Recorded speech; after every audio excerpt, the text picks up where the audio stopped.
สัมมาสัมพุทธัสสะอิติโตภะคะวะอะระหังสัมมาสัมพุทโธเวชชาจารณะสัมปันโนสุขโตโลกวิทูอนุตตโร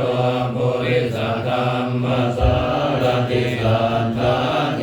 วมนุสสานังพุทโธภะคะวะติสวากขาโตภะคะวะตาธัมโมสันติติโกอาการิโกเยหิปัสสิโกโอปนายิโกปัจจัตตังเวทิตังโกวินโยนิติสุปฏิปันโนภะคะวะโตสาวกสังโฆอุชุปฏิปันโนภะคะวะโตสาวกสังโฆญาญาปฏิปันโนภะคะวะโตสาวกสังโฆสามีจิปฏิปันโนภะคะวะโตสาวกสังโฆญาติตังยัตตาริปุริสายุคานิอัตตาปุริสาปุคลาเยสัพพะคะวะโตสาวกสังโฆปาหุนายโยปาหุนายโยทักขินายโยอัญชริกรณิโยอนุตตรังปุญญาเขตังโลกัสสติปะหุงกายมะปิเนมิตัสสะพุทธันตังกริเมฆะรังมุทิตะโกรัสเสนะมารังทานาทิธัมมวิตินาจิตวามุนินโตตันเตจะสาภวันตุเตชยมังคลานิมาราติเรกมปิโยจิตสัพพะรันติโกรัมปนาดวะกมากมตัตตยาคังคันเตสุทังกวิทินาจิตวามุนินโตตันเตจะสาภวันตุเต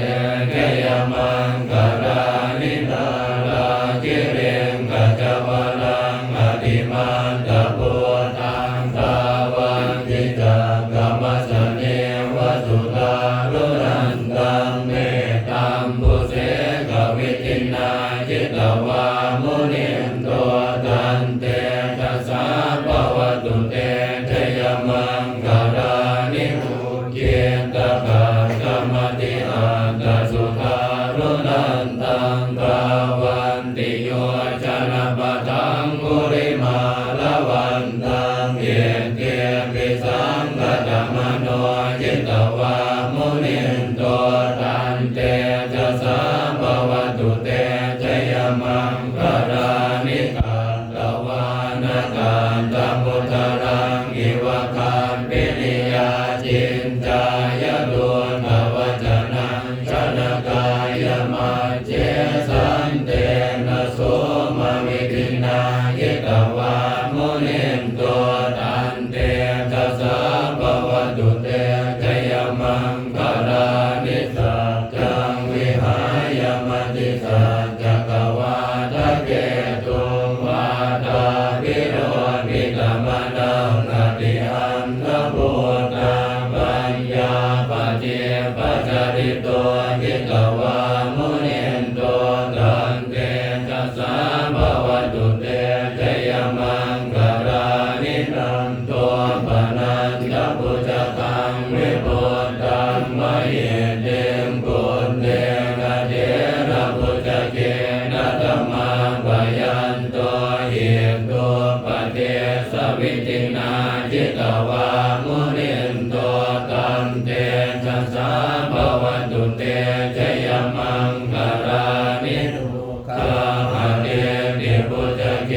นะสุทัตตะหัตถังธัมมังวิสุทธิจุติเมติปะกาทิฏฐานังญาณังคเตนะวิตินาจิตวามุนินโตตันเตจะสาภวตุเตชยมังคลานิตา วิพุทธจยมังคลาตกาตายโยวาจโนตินาติเนสารเตมะลันเตหิตวานเนกวิวิตานิจุปัตตวานิโมกขังสุขังอธิคัมเมยนโรสปัญโย